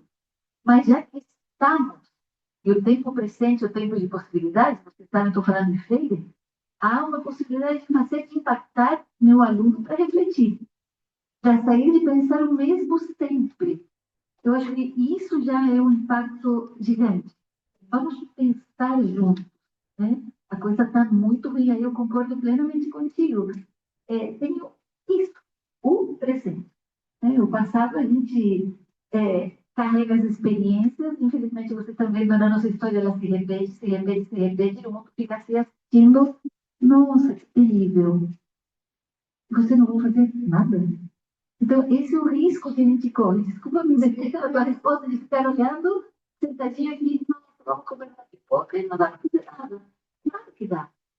conversar, claro, não digo você ser ativista, se jogar no barco, ir lá para a faixa de Gaza, mas conversar, conscientizar que as pessoas saiam de ser cozinhadas no amor, né?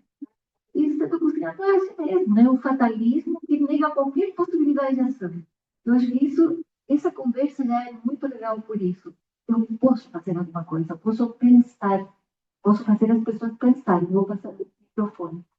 Eu não me esqueci. Lars. Boa tarde, pessoal. Você comentou que isso trouxe na sua fala, por exemplo, talvez os manauaras não estejam pensando sobre floresta amazônica. E que talvez os paulistanos também não estejam pensando sobre floresta Mata Atlântica. E aí eu queria fazer duas perguntas para você.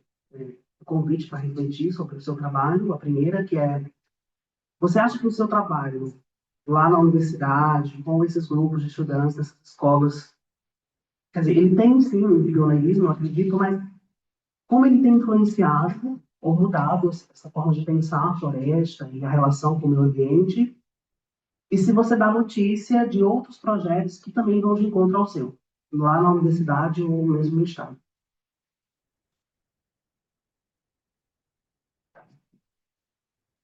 A professora Rosana está aqui para dar vários exemplos de projetos na mesma direção aqui no município de São Paulo, né? Então, eu acho que, infelizmente, né, eu tenho essa ânsia de ser pioneiro, mas ele não é nada pioneiro.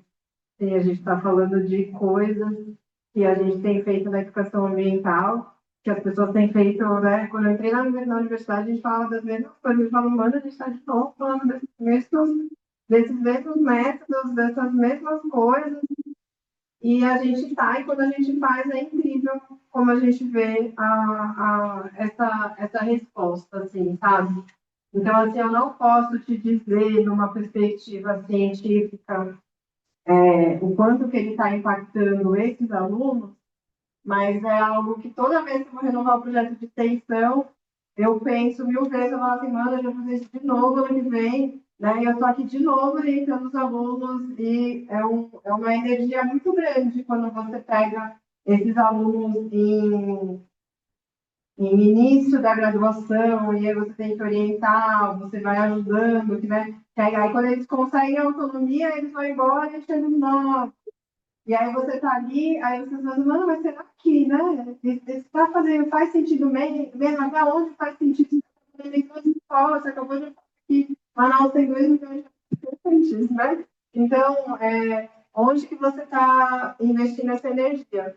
E aí a gente consegue ver assim, né? Eu falei, entrei em 2021, agora a gente está em 2025, na Conferência Infantil Juvenil que teve esse ano de uma das escolas, a gente convidou uma aluna que era da escola e que agora está no ensino médio em outra escola. E ela foi dar um exemplo, porque ela está participando de outros projetos, né? E se tornando uma liderança juvenil.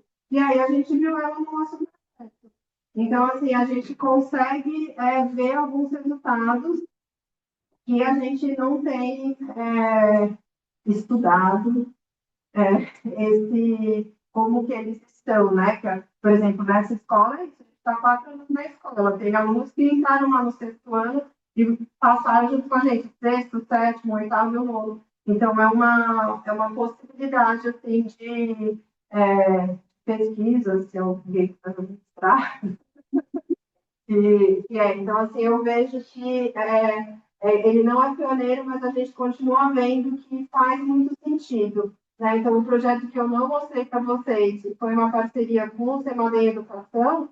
A gente fez um biomapa, construiu um pluviômetro de garrafa PET, monitorou a chuva, e o potencial disso para pensar o território foi gigantesco. Então, assim, o pioneirismo, não existe um pioneirismo, acho que existe uma resistência e uma não desistência, porque a gente não conseguiu ainda que a educação ambiental esteja presente nas escolas e que isso seja feito sem projetos de parceria, né? Ou formação de professores. Então, a gente ainda tem esse desafio dessa formação e essa manutenção.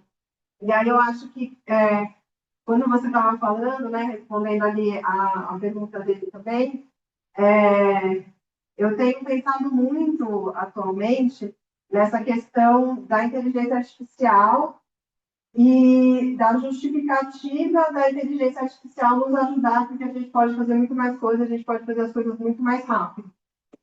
Quando as pessoas me dão esse argumento, não, um negócio assim, dentro de mim, eu falo, por que eu preciso fazer as coisas mais rápido? Por que eu preciso fazer mais coisas?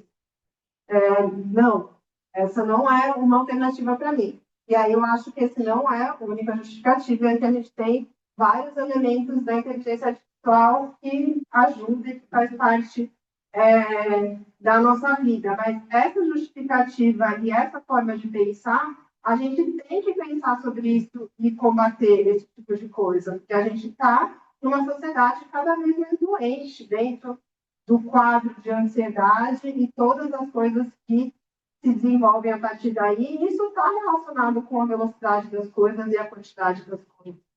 Então, eu tenho feito essa resistência em cada vez mais me considerar uma pessoa lenta e ser uma pessoa lenta. Se vocês querem dizer que eu sou lenta, eu sou lenta. Não vou fazer, não dá tempo. O negócio era hoje, não dá, me dá um outro prazo, porque esse prazo não funciona. E aí eu lembrei muito da Marina Silva, que teve o Congresso Filosófico de Educação Ambiental agora lá em Manaus. E aí, dentro da fala dela, ela estava falando que a elite intelectual são as pessoas que têm tempo para pensar. E esse tempo para pensar exige momentos de parada. Então, assim, muito desafiador, né? Vocês aqui no mestrado, a Rosana já comentou comigo uma vez que tem muitos desafios dos mestrandos aqui não conseguirem deixar de trabalhar para fazer mestrado. E aí a gente, né, vocês levam uma vida muito acelerada para conseguir trabalhar e fazer mestrado. Ninguém diz que não é possível, mas dificilmente vocês têm esse momento de parada. E a gente precisa continuar construindo a nossa elite intelectual, que é essa elite que está se antecipando ao que vai vir. Então, a gente já sabe que a temperatura vai aumentar. A gente não tem a dimensão de quanto, né? Não é. Né? Depende dos caminhos que a gente for tirar. Mas o que acontece com essa temperatura alta em cada território? E aí a gente tem que pensar na adaptação e na resiliência disso. E para a gente fazer isso, a gente tem que parar. Né? Então, assim, esse convite que eu faço para vocês a partir da fala da Marina é de que forma que a gente faz a nossa resistência parando, né? Deixando de incluir atividade atrás de atividade na nossa agenda, que faz com que a gente deixe a onda nos levar, porque quando chega meio-dia, a gente só sabe que a gente tem que sair daqui para lá. É porque mesmo que eu ia sair daqui para lá, você nem vai indo mais, porque as nossas atividades elas ficam automáticas, porque a gente é humanamente impossível. Aí você precisa da IA para te ajudar agora, né? Toca lá assim, agora está tudo bem. Eu não sabia que você sabe, você vai.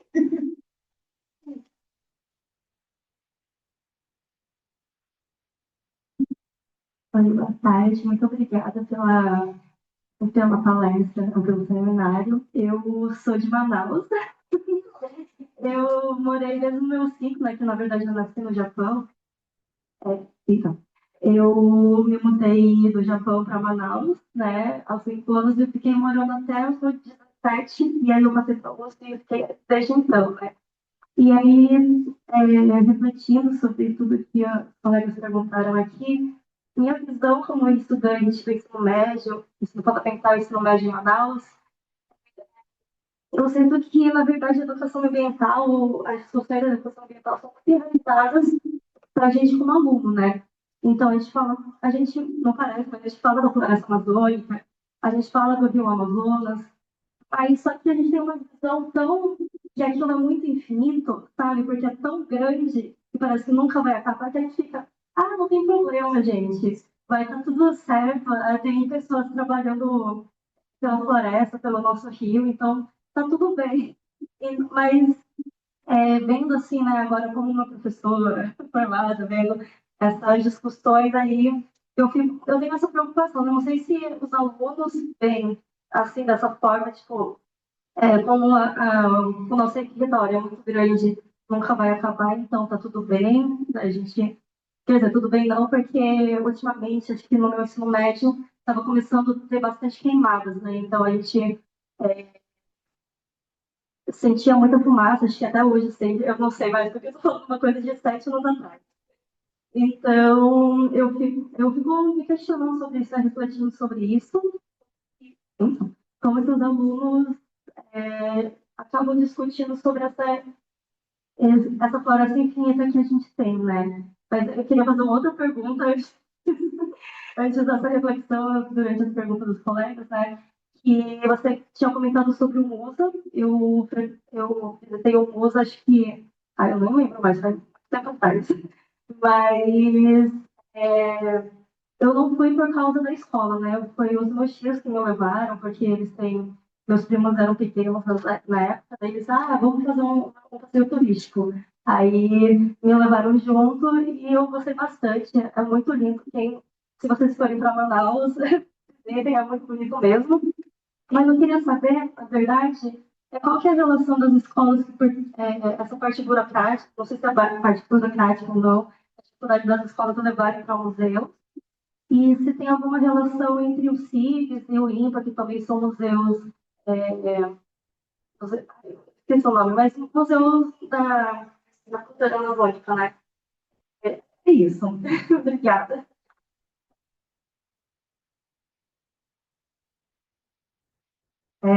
Estou começando pela mais fácil. Não tem relação, né? O CIGS é um zoológico que ele é gerido pelo Exército de Manaus. É um zoológico que tem todos os problemas de zoológico e tem uma oportunidade única de ver onças, que tem onça parda, que tem onça pintada. Então, tem isso lá.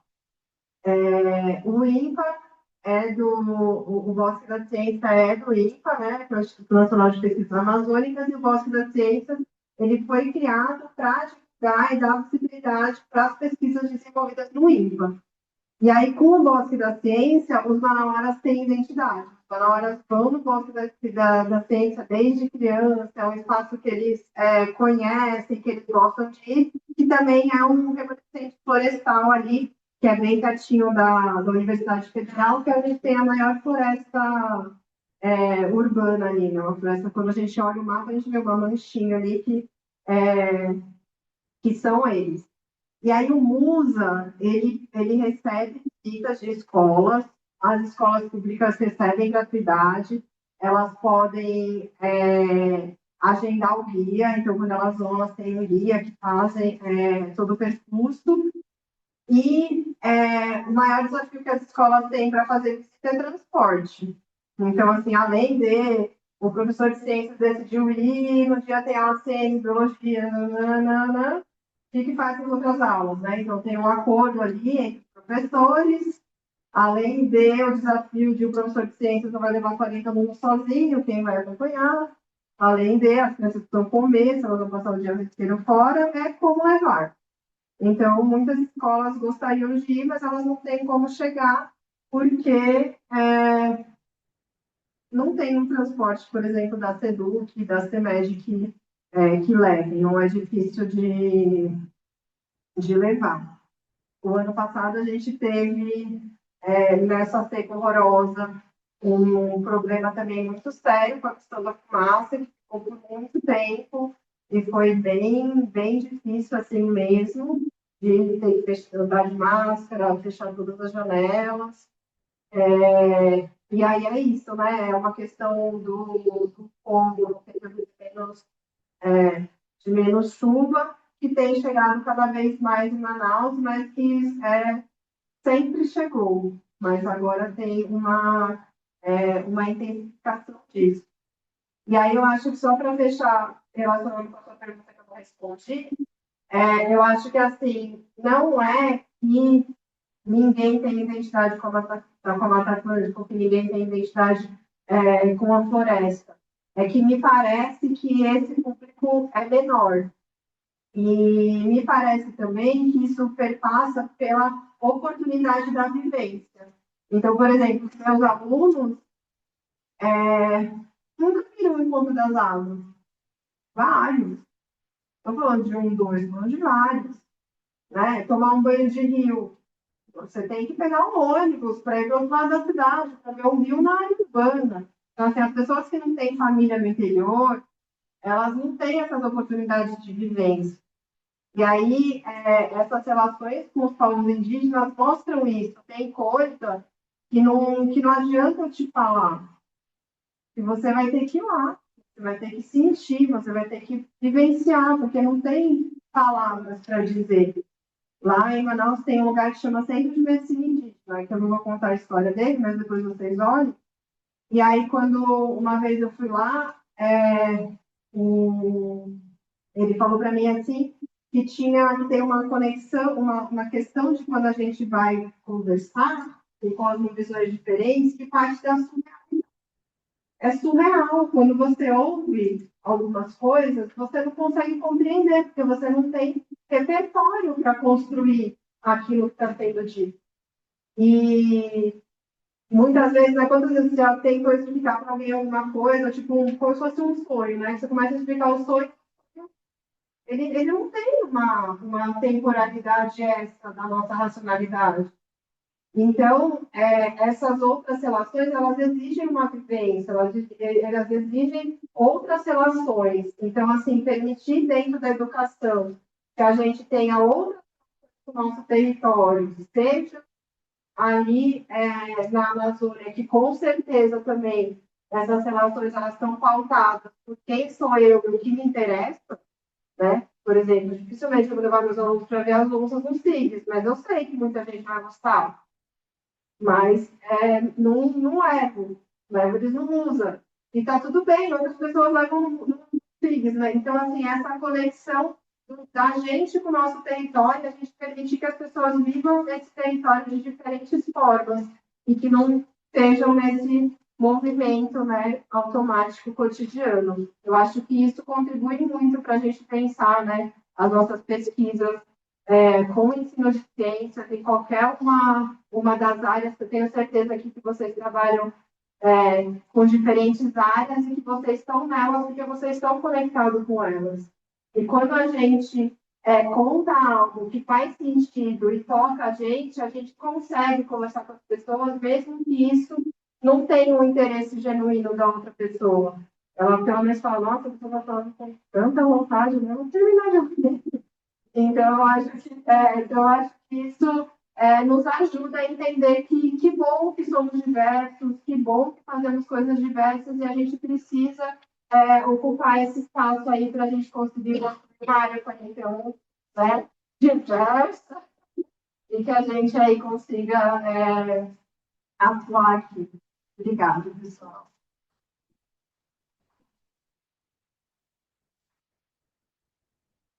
Gente, sensacional, não é? Poderíamos continuar conversando. E não tem como, algumas pessoas vão entender, eu por isso a gente tem que estar poética aqui, a gente tem falado muito em outros âmbitos de uma disputa poética do outro, de um tempo alheio, não um tempo cronos, que está com uma espada na cabeça, um tempo de criatividade, de pensar. Gostei muito do que ela falou, a gente não precisa fazer tudo, vou dizer não para algumas coisas. A experiência que é muito diferente da vivência, tá? Não vou falar sobre isso, estamos discutindo isso numa outra disciplina, né? Mas eu acho que se lembra da aletheia? A aletheia é um conceito da psicanálise que fala assim, de repente, quando você está dentro, as coisas parecem que todo mundo está falando do mesmo. Né? Você está no lugar, falou disso, você lembra do seu projeto, aquilo que você está falando. Então, aqui é um caso de aletheia, claro. Parabéns pelo seu trabalho, Lívia. Eu fico muito feliz. A mamãe da Lívia está aqui, veio acompanhar. Fiquei muito feliz de estar lá atrás. Como chama sua mãe? Silvia. A Silvia está aqui, obrigada. E temos 3 minutinhos. Eu não sei se vocês passam o microfone, porque a gente faz essa devolutiva para você com uma palavra, a palavra que tocou mais você. Podemos conversar com você, Rodrigo? Passar o microfone. Tá? Então, obrigada. Olha que interessante essas reflexões. Vale muito a pena chegar na hora de participar. Se eu falar errado, você me corrige, mas é rissomática. Rizomática. Encantamento. Ressignificação. Vivência. Multiculturalidade. Conexão. Valorização. Sustentabilidade. Casa. Surrealidade. Possibilidade. Rede.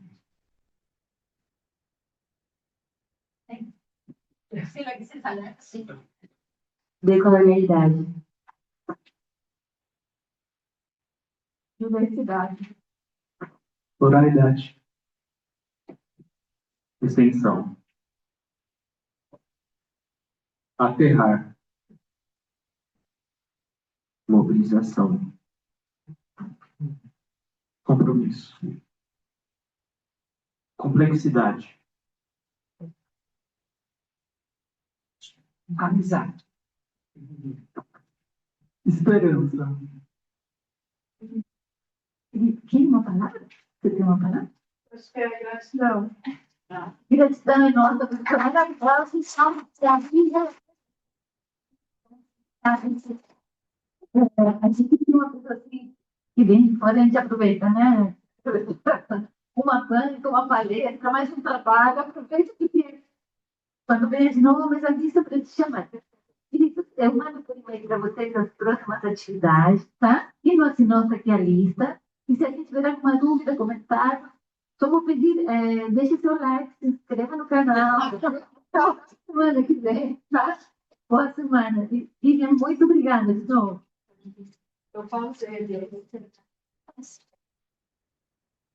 Ele quer fazer até no sério, a vivência, a experiência, para procurar.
Desse espaço.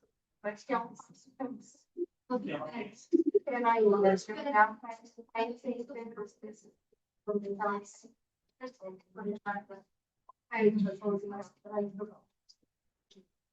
e aí tem alguns autores que já falaram o problema.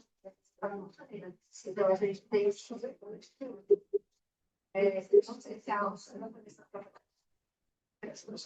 E aí, muitas vezes, vão tentar feitos reconhecer a como redução de social.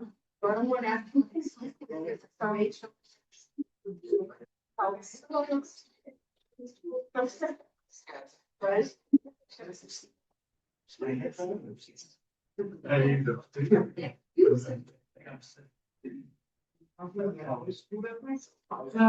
que outro período?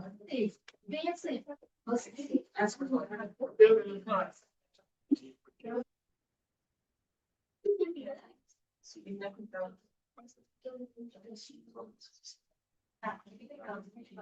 Essa distinção, se tem alguma modo de atividade, por isso, ele teve um certo dessa questão, mas eu não obrigado por você. E eu vi que parece que a extensão está terminada. Não sei se você tem esse projeto. Talvez seja mais assim, onde você entrega a importância desse segmento de extensão.